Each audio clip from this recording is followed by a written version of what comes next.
지금 13명. 네. 우리 빼면 12명. 12명. 아, 12명이네요. 한 반이 채운되네요. 12제자? 갑자기 또 성경 말씀이 생각이 나네요. 진소리가 12제자에서 13제자로 바뀌었네요.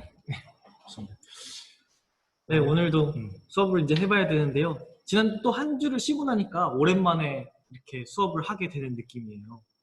지난번이 또 마지막인 줄 알고 되게 공약과 뭐 이제 캡처도 하고 이렇게 여러 가지 일들을 해봤는데 또 이렇게 온라인으로 학생들을 만나게 됐네요.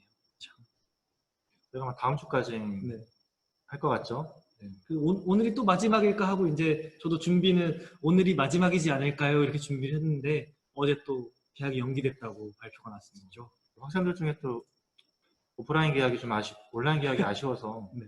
이태원 클럽 같은 것도 주말에 가좀 강진영 선생님 안 가셨다고? 네. 못 가신 건가요? 안 가신 건가요? 저는 수업 준비를 하느라고 주말에 클럽을 가지 못했습니다. 평상시에 다니시고? 평상시에도 수업 준비를 하느라고. 네. 저희가 이제 못 가는 나이가 됐습니다. 클럽에. 안 가는 건 아닌데 못 가는 나이가 돼서 안심하셔도 된다. 네. 자, 그러면 차담은 좀 하고요. 네. 다시 또 이제 수업으로 들어가 봐야죠. 네.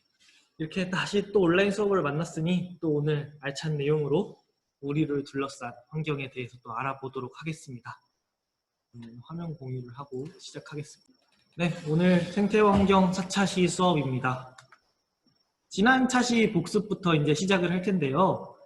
지난 차시 자원과 우리 생활이라는 주제로 공부를 했었죠. 자연으로부터 얻는 자원을 알아보고 그 중에서도 생물 자원 그리고 생태계 서비스를 중점적으로 다루어 보았었는데요. 한 주를 건너뛰고 있어서 이게 기억이 나는지 잘 모르겠네요. 그래서 생태계 서비스는 공급 서비스, 조절 서비스, 지지 서비스, 문화 서비스 이렇게 구분이 되었었죠. 그리고 여러분들에게 질문을 통해서 주변에 어떤 서비스, 생태계 서비스가 있는지 좀 찾아봐 달라고 질문을 올렸었는데 여러분들이 참 답을 잘 해줬어요. 뒤에 가서 잠깐 언급을 하겠습니다. 그리고 이런 자원과 서비스에서 공유지의 비극이 나타나는 것을 배웠었는데요. 공유지 비극이 나타나는 특성이 경합성 그리고 배제 불가능성이 있었는데 이 특성은 잘 기억해주면 좋을 것 같아요. 앞으로 우리가 여러 환경 문제들을 다루게 될 텐데 그것과 관련해서도 이 특성이 연결되어 있는 경우들이 많이 있어서요. 기억해두면은 내내 우리의 생각에 어떤 기준점이 될 수 있지 않을까 싶습니다. 그리고 마지막에는 자원순환을 위한 노력을 다루었었죠. 2주 전의 내용인데 좀 다시 떠오르는지 모르겠네요. 여러분들이 여러 응답들을 줬었어요. 첫 번째, 주변에 생태계 서비스로는 어떤 것이 있는지 물었을 때 가장 많은 응답은 공원과 관련된 것이었는데요. 저는 부천에 살진 않지만 이 주변에 공원이 많이 있나 보더라고요, 선생님. 송내구 근처에 공원. 저희가 송내구 근처에 철길이 있습니다. 여기 바로. 네. 그리고 철길 옆에 나무가 심겨져 있죠. 보통 거기 철길 옆에 사람들이 잘 안 살기 때문에 거기에 이제 나무를 심었는데 그거를 이제 공원이라고 본다면 공원이고. 어떤 면에서는 외곽순환고속도로도 마찬가지고. 중앙공원을 언급한 친구들도 많이 있더라고요. 중앙공원은 송내구의 공원이 아니에요. 중앙공원은 이제 중앙의 공원이고. 저희는 외곽. 송내구는 약간 외곽이거든요. 마음의 중심. 마음의 중심. 세상의 중심. 세상의 중심이라고 생각하는데 지리적으로는 좀. 그렇죠. 그래서 공원을 언급한 친구들이 많았었는데 지난 수업 시간에 얘기했듯이 공원 자체가 서비스이기보다는 공원에서 우리가 여러 서비스를 얻고 있다라고 생각을 하면 좋을 것 같습니다. 그리고 두 번째 퀴즈에서는 우주선 지구호에서 자원을 대하는 우리의 자세가 어떠해야 되는지에 대해서 질문을 했었는데요.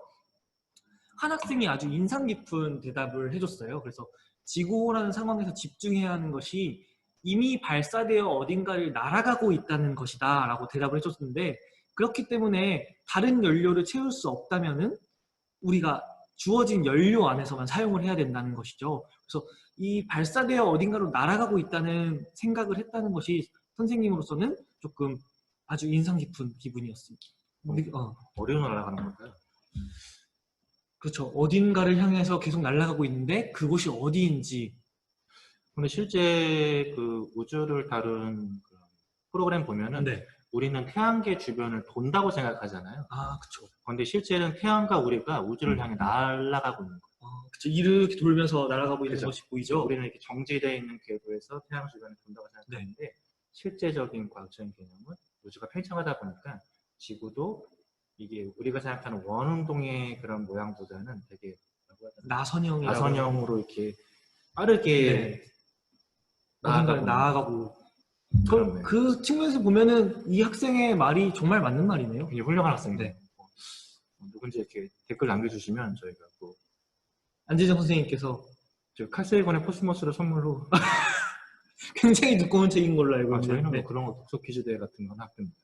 칼세이건의 코스모스, 총전세 이런 거 독서 퀴즈 대회를 지속적으로 하고 있습니다. 그럼 이 답을 남겨준 친구는 안재정 선생님을 오프라인 때 만나러 오면 될 것 같습니다.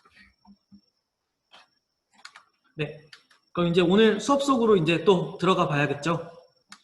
오늘의 주제는 신재생 에너지입니다. 교과서에서는 111페이지부터 127페이지까지 범위이고요. 지난 차시에서 자원 서비스에서 대해서 배웠다면 오늘은 에너지에 대해서 알아볼 건데요. 에너지가 우리 삶과 밀접하게 관련되어 있는 만큼 우리가 지금 다루고 있는 환경교육, 지속가능 발전 교육에서 아주 중요한 주제 중에 하나라고 할 수 있겠습니다.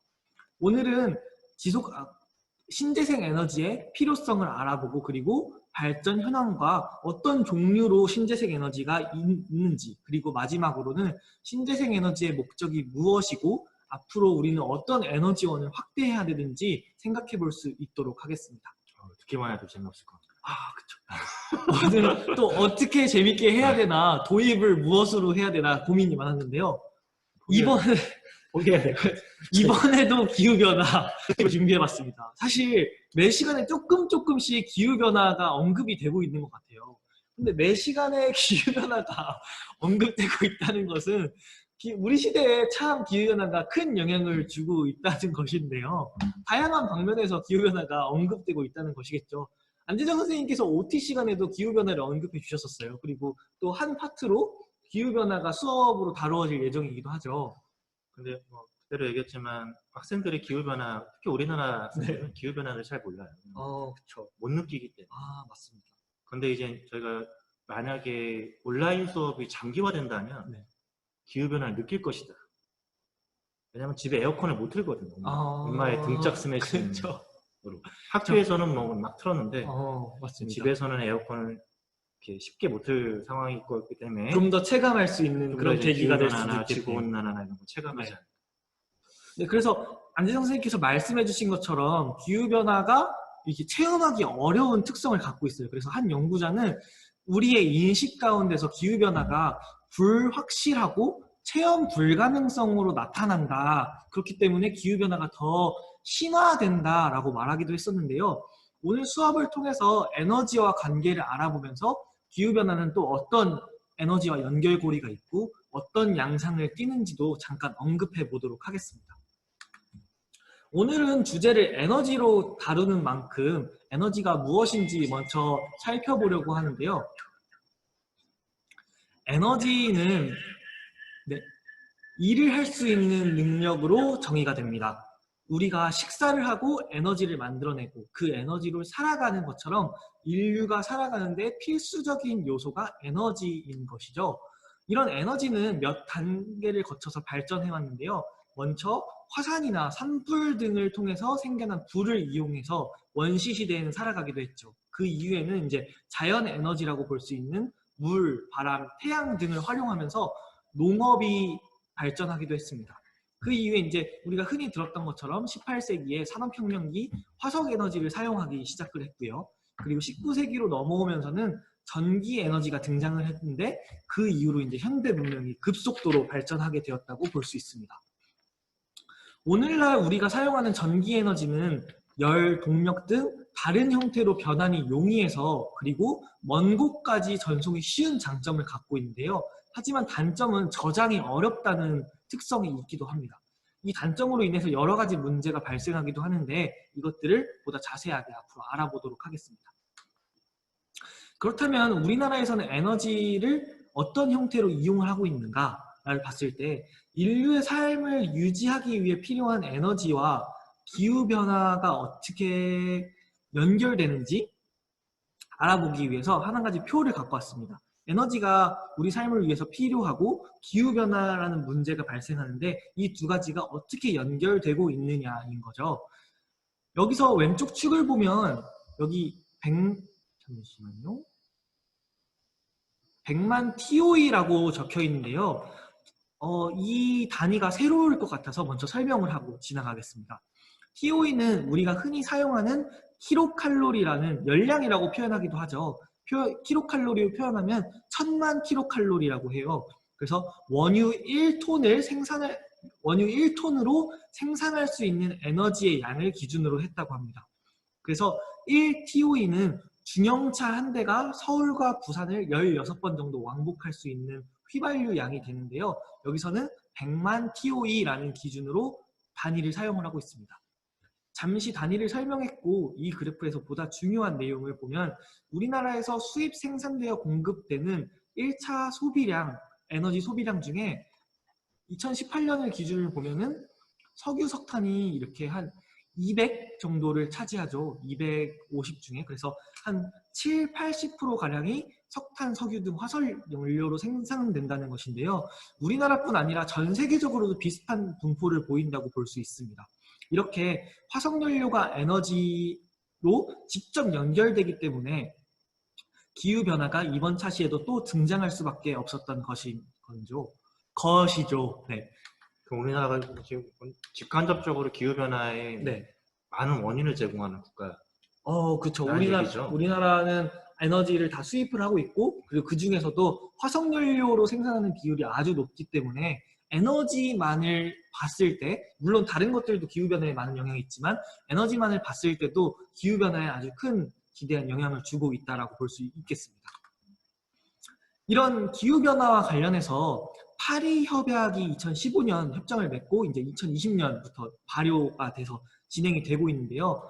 첫 시간에 이제 안재정 선생님께도 언급을 하셨고 앞으로 다루게 될 기후변화 수업 시간에도 자세하게 다루어질 텐데 파리 협약에서는 교토 의정사와 달리 온실가스 감축을 의무를 각 국가에 부여하고 있습니다.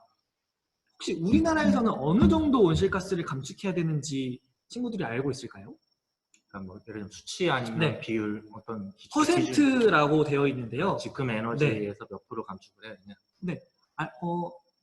잘 듣고 있다는 응답이군요. 그래서 얼마를 줄여야 할지 학생들이 혹시 알 수 있을까요? 잠깐 시간을 주고 맞추는 시간을 좀 가져볼까요? 저희 이벤트로 좀 할게요. 네.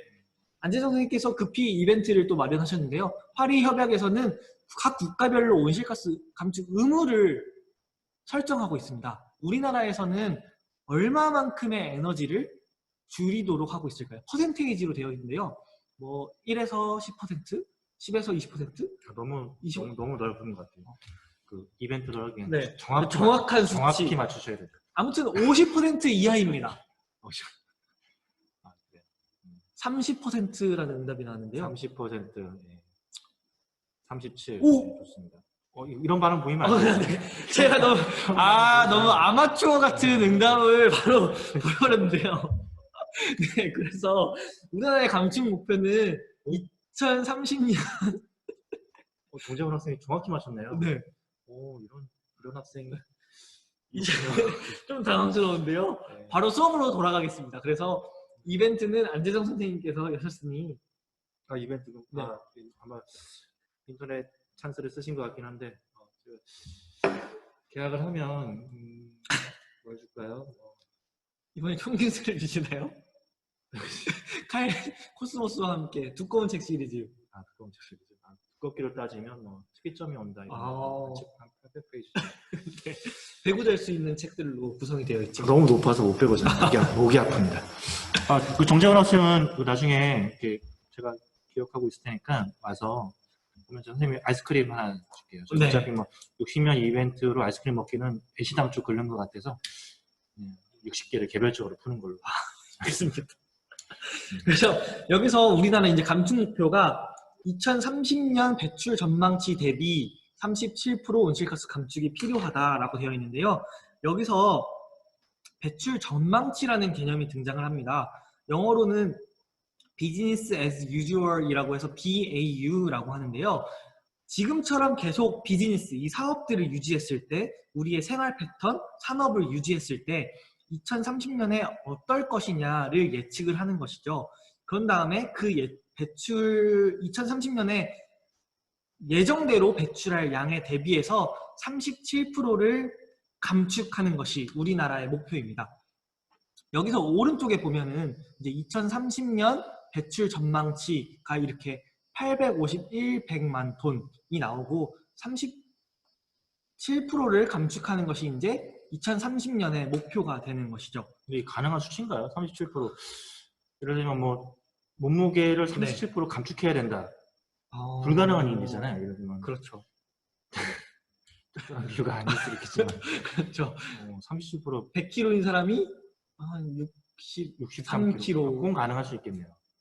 아주 획기적으로 줄여야 하긴 하네요. 근데 뭐 이게 진짜 뼈를 깎는 고통이 있지 않는 한 네. 되게 좀 꿈 같은 수치. 그쵸. 생각이 조금 듭니다. 네, 그래서 말씀하신 것처럼 다시 이제 왼쪽 그래프를 보면 그동안 우리나라에서 온실가스를 얼마만큼 배출했느냐를 보여주는 수치인데요. 이렇게 보면 단 한 차례를 제외하고 우리나라는 단군 이래 온실가스를 감축해본 기록이 없습니다. 단 한 차례는 한 차례 퀴즈로 내볼까요? 네, 그렇죠. 굉장히 시사성 있는 퀴즈입니다. 한 차례에 사건이 있었는데 이게 뭘까요? 두 번째 퀴즈. 네, 오늘 안지정 선생님께서 후하게 이벤트를 많이 준비하신 것 같습니다. 잠을 못 잤더니 네. 정신이 없네요. 이것 때문에. 자, 지금 제시된 그래프를 보고 IMF. 금방 나오네요. IMF 아마 이 학생들이 태어나기 전일 것 같은데요. 몇 년생인가요? 지금 애들이? 한 2002년생쯤 되지 않나 싶은데요. 지금 고3 학생들이. 지금 고3이 18살 되니까. 네, 2001년, 2002년. 그래, 월드컵. 네. IMF. IMF 정답입니다. 네. 김용주 학생. 네, 훌륭합니다. 정재훈 학생과 더불어서 김용주 학생도 계약하면 아이스크림. 예, 저한테 오세요. 네. 제가 기억 못할 수 있으니까 이렇게 살짝 얘기해 주시면. 네. 그래서 여기서 보면은 1998년도에 이렇게 한 차례 줄어들고 그 이후로는 계속 이렇게 증가하고 있죠 또. 그래서 이런 상황에서 2030년까지 낙서하는 친구가 있네요. 아주 획기적으로 낙서를 했네요. 네, 네. 좋습니다. 자기의 또 실수를 많이 합니다. 네, 그래서 이런 상황에서 2030년까지 목표를 달성하기가 어렵다는 얘기들이 여러 군데에서 나오고 있습니다. 참, 근데 이 그래프 보니까 네. 갑자기 생각나는 게 요 꺾은 97년과 같은 이벤트가 이제 올해 일어나고 있죠. 코로나. 그렇죠. 여기서 이제 2020년에 이렇게 또 97년처럼 꺾이는 차례가 이렇게 될 것인가 되고 있죠. 이미 뭐 그쵸. 원유 가격이 뭐 거의 물값보다 싸고 있으니. 맞습니다. 이거 되게 좀 아이러니한 것 같아요. 네, 그렇게 이제 예상이 되긴 하는데요. 참 어떻게 보면은 원치 않은 결과일 수도 있는데 또 환경만을 고려할 수는 없지만 또 환경만을 봤을 때는 또 시사점이 또 있지 않을까 싶기도 합니다. 이런 것도 이제 논술로 올해 대입 논술로 되게 중요하지 않나요? 그렇죠. 생각이 있는 애냐 없는 애냐 물어볼 때. 맞습니다. 또 그런 상황들을 우리가 우리 주변의 환경을 돌아보고 상황을 또 바라보는 것이기 때문에 중요할 수 있을 것 같습니다. 네, 그래서 이제 잠시 에너지와 기후변화의 연결고리를 살펴봤는데요. 다시 이제 에너지로 넘어가 보겠습니다. 앞서 에너지의 발전과 전기에너지를 다루면서 전기에너지를 멀리까지 보낼 수 있다는 장점이 있지만 단점으로는 저장이 어렵다는 단점이 있다고 했죠. 저장이 어렵기 때문에 우리는 이제 어떤 대응을 하고 있는데요. 그 대응 중에 하나가 바로 예비 전력을 마련해 두는 것입니다. 전력의 안정적인 수급을 위해서 예비 전력이 필요한 것인데 우리는 이제 항상 이제 콘센트를 꽂으면 전기를 사용하게 되고 이제 스위치를 누르면 전기가 들어오기 때문에 체감할 수는 없지만 우리가 사용하고 있는 전기는 막 생산된 지 얼마 안 되어서 공급받은 전기라는 것을 알아둘 필요가 있습니다. 뭐 건전지 정도는 우리가 저장을 해서 사용을 할 수 있지만 우리 뭐 예를 들면 부천시에서 사용하는 전기 에너지 정도를 한꺼번에 저장해 둘 수 있는 기술이 아직 우리에게 없기 때문에 생산된 지 얼마 안 된 전기를 바로 공급받아서 우리가 이제 사용을 받고 있는 것이죠. 그래서 항상 우리가 사용하는 양보다 더 많은 양의 에너지를 만들어서 예비 전력으로 할당을 해두고 있습니다.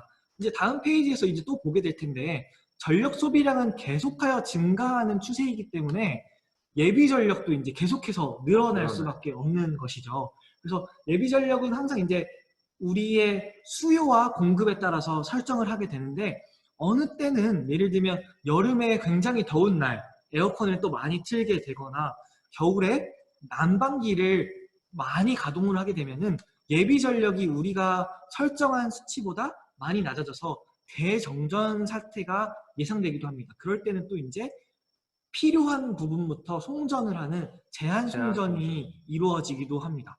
그래서 이렇게 현재 우리의 에너지 시스템 상에서는 생산된 전기를 바로 사용할 수밖에 없고 그렇기 때문에 예비 전력을 할당하고 또 이 예비 전력이 모자랄 경우 제한 송전이 이루어질 수 있는 그런 상황 속에 있다는 것을 또 알아둘 필요가 있을 것 같습니다. 여기서 이제 전력 소비량은 지속해서 증가하고 있고 예비 전력 제한 송전과 관련해서 어떤 문제 그리고 더 많은 에너지를 생산해야 하는 꼬리에 꼬리를 무는 연결 가운데 우리가 있다는 것을 생각해 볼 수 있겠죠. 에너지 문제가 되게 쉬운 문제는 아니네요. 네, 그렇죠. 우리의 삶과도 밀접하게 연결되어 있고 에너지 시스템, 그런 구조 속에서도 연결이 되어 있기 때문에 우리가 생각하는 에너지 사용, 노트북을 사용하고 컴퓨터를 사용하고 핸드폰을 사용하고 이런 것들은 굉장히 실생활에서 되게 쉽게 받아들이는 것인데 그 이면을 바라보면은 이렇게 연결된 복잡한 내용들이 있다라고 볼 수 있겠습니다. 그래서 에너지, 기후변화, 화석연료, 그리고 늘어나는 1인당 전력 소비량이 오늘 주제로 다루고 있는 에너지와 관련해서 공부하고 있는 이유들이 될 수 있을 것 같습니다.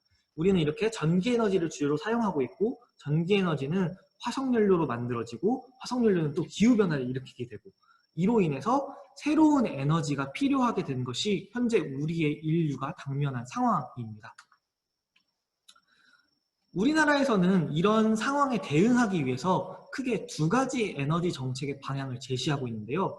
첫 번째는 깨끗하고 안전한 에너지 믹스로의 전환입니다. 여기서 이제 또 새로운 용어 에너지 믹스라는 것이 나타나는데요. 에너지 믹스는 기존의 에너지와 신재생 에너지들을 적절히 결합해서 에너지 수요에 대응하는 의미를 포함합니다. 그래서 기존에는 화석연료 위주의 에너지가 많이 발전이 됐다면 기존의 화석연료와 신재생 에너지를 적절한 비율로 결합해서 발전을 해서 이를 통해서 에너지 수요에 대응하겠다는 의미인데요. 아래 그래프에서 보는 것처럼 이제 여기 보면 석탄, 석유 등 이제 이게 70~80%를 차지한다고 앞에서도 말씀을 드렸었죠. 이 비율을 조정해서 보다 깨끗하고 안전한 에너지 믹스로 전환해 가겠다는 것이 첫 번째 방향입니다.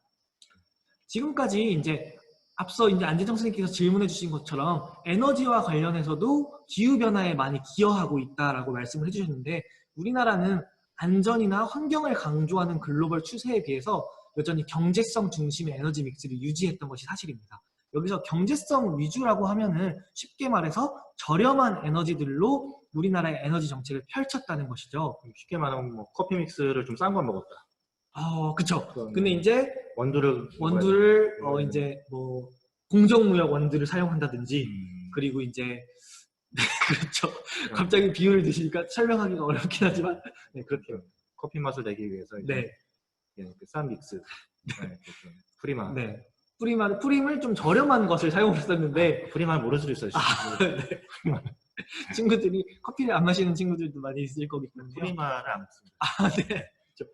아메리카노는 먹을지 모르지만 네 그렇습니다. 그래서 좀 이렇게 안전하고 깨끗한 커피 믹스를 만들기 위한 그 요소들, 재료들을 더 안전하고 깨끗한 것을 사용하겠다라고 이제 선언을 하는 것이죠. 1교시 수업 많이 남았네요. 30분이 네, 그래서 이제 거의 다 끝나가고 있습니다. 시간은 또 칼같이 지키는 게 온라인 수업의 묘미가 아니겠습니까? 우리만 지키고 있어요. 네. 20명. 에이스들만 온 것 같아요. 영상을 네. 보니까. 앞에 온라인 수업이 어렵지 않냐고 힘들지 않냐고 했더니 괜찮다고 또 얘기를 하더라고요. 왜냐면 안 들으니까. 솔직히 안 들으니까 괜찮죠. 안 힘들어요. 솔직하지 못한 답변 너무 감사합니다. 또 그 답변에 힘입어서 온라인 수업을 또 할 수 있게 되는 것 같아요. 네, 얼른 또 수업으로 들어가서 그래서 이러한 경제성 중심의 에너지 믹스를 유지하다 보니 국제적 위상, 우리나라 국제적 위상이 아주 높아지고 있죠. OECD 선진국에서도 상위 그룹에 속하고 있고 또 이번 코로나 사태를 통해서도 국제적인 위상이 아주 높아지고 있는데 반면 그 위상에 비해서 재생에너지 보급 수준은 주요국에 대해서 낮은 상황이다라고 볼 수 있습니다. 얼른 두 번째로 이제 넘어오려 가면 두 번째는 분산형, 참여형 에너지 시스템의 확대가 에너지 정책의 한 가지 방향 중에 하나입니다. 점차 지역 중심, 시민 중심 에너지 정책에 대한 요구가 높아지고 있는데요. 에너지 정의, 에너지 균형, 환경적 측면에서 자기 지역에서 소비한 에너지를 그 지역에서 생산하도록 시민들이 요구하고 있기 때문입니다. 현재까지는 오른쪽 이제 첫 번째 보는 것처럼 중앙 집권, 꼭 이게 뭐 서울이나 대전 이런 지역적인 집권 중앙 중심보다 특정 지역에서 대규모 발전 시설을 건설하고 그 전기를 각 지역으로 송전하는 방식을 택하고 있는데요. 이것 이외에 분산형으로 전환되었을 때는 오른쪽 그림과 같이 여러 곳에서 발전을 하고 그 발전한 전기를 가까운 지역에서 사용하는 이제 소비하는 구조가 되는 것이죠. 예를 들면 지역의 미니 태양광 사업과 같은 경우가 이러한 초창기 시도라고 볼 수 있을 것 같습니다. 우리나라의 에너지 정책의 두 가지 방향을 이제 환경적 관점에서 보았을 때는 바람직한 방식으로 볼 수 있을 것 같은데요. 각자 학생들은 어떻게 생각하는지 모르겠네요. 그래서 첫 번째 질문으로는 앞서 이제 에너지에 대한 현황, 에너지와 기후 변화와 관련된 연결점들을 보면서 다뤄보고 우리나라의 에너지 정책의 두 가지 방향을 살펴보았는데 여러분의 말로 이 에너지 정책의 두 가지가 어떤 의미를 가지는지 적어보면 좋을 것 같습니다. 그래서 오늘 수업이 끝난 다음에 끝나고 이제 질문지에 이 질문이 있을 텐데 여러분의 말로 우리나라 에너지 정책의 두 가지 방향이 어떤 의미를 가지는지 한번 적어보면 좋을 것 같습니다. 네, 1교시 수업은 여기까지이고요. 그리고 쉬는 시간 또 10분을 가진 뒤에 다시 2교시 수업으로 진행을 하도록 하겠습니다. 건가요, 2교시가? 네. 너무 급 마무리하신 거 아니에요? 네, 지금 딱 보니까 제가 30분을 재면서 했는데 20초가 남았습니다. 그래서 또 30분을 또 칼같이 지켜서 오늘 뭐 1교시 때는 그냥 두 가지를 배운 거네요. 정책 네. 두 가지. 네. 믹스랑 네. 하나가 뭐였죠? 에너지 믹스랑 분산형 전원입니다. 분산형 전원. 네. 에너지 믹스랑도 참 관련이 있는 것 같아요. 에너지 믹스가 석유, 석탄 발전으로 계속 유지될 경우에는 사실 분산형, 참여형으로 전환하기가 어려운 것이죠. 그래서 첫 번째 에너지 전환 정책의 방향이랑 두 번째 에너지 정책의 방향은 엮여 있다라고 볼 수 있습니다. 그래서 깨끗하고 안전한 에너지로 전환하고자 하는 방향이 참여형, 분산형 전원으로 연결되는 것과 맞물려 있다라고 보면 될 것 같습니다. 아무래도 석탄, 석유 발전과 같은 경우는 대규모로 발전을 해야 어떤 규모의 경제라고 흔히 말하죠. 그래서 더 많은 양을 할 때 그 에너지당 단가가 싸지기 때문에 대규모의 발전 시설을 짓고 이 대규모의 발전 시설에서 여러 지역으로 송전할 수밖에 없는 그런 시스템적인 상황과 맞물려 있는데요. 이게 예를 들면 뒤에서 배울 재생에너지와 연결된다고 했을 때는 이 발전소가 어느 특정한 지역에 대규모로 지어지는 것이 아니라 지역 단위로 혹은 뭐 시군구 단위가 될 수도 있고요. 뭐 도 단위가 될 수도 있고요. 그렇게 지어지면서 이렇게 송전하고 송배전할 수 있는 그런 거리들이 짧아지고 규모도 작아지면서 분산이 될 수 있다라고 볼 수 있겠습니다. 설명만 들었을 때는 잘 감이 안 오는데 네. 일단 좋습니다. 시간이 돼서 쉬는 시간 10분 갖죠. 10분. 네. 10분 갖고 다음 시간 이어서 하겠습니다. 지금 11시 1분이니까요. 11시 12분에 저희가 다시 만나도록 하겠습니다. 그러면 그때까지 쉬시고요. 12분에 다시 수업 시작할게요. 오늘은 또 어떤 곡을 저희가 틀어드릴까요? 오늘은 요즘엔 또 드라마 어떤 거 보고 아, 계세요? 요즘 일하냐고 들었는데. 아, 요즘 못 보셨군요. 슬기로운 의사생활을 지난 시간에 들었던 것 같은데요. 최근에 본 드라마가 없네요. 이번 주에 제가 놀면 뭐하니를 보니까 옛날 노래들이 좀 많이 나오더라고요. 옛날 사람이었어요. 그래서 참 재밌었는데 요즘 친구들은 얼마나 공감이 되는지 모르겠습니다. 아로하. 네. 아로하. 옛날 사람이네요. 아로하를 조정석 노래로 알고 계신 친구들도 있을 것 같은데 아로하는 좀 쿨 노래죠, 쿨. 고민을 좀 하고. 자, 그러면 우리 그래도 참여자의 의견을 존중한다는 차원에서 우리 나가연 학생이 신청하신 아로하 전해드리면서 쉬는 시간을 시작하겠습니다. 이 아로하는 뭐 조정석 버전으로 틀어지나요? 아니면 쿨 버전으로 틀어지나요? 플라워 윤미래 이런 것도 나오네요. 아, 한동근의 하루의 끝엔 그대가 있어요.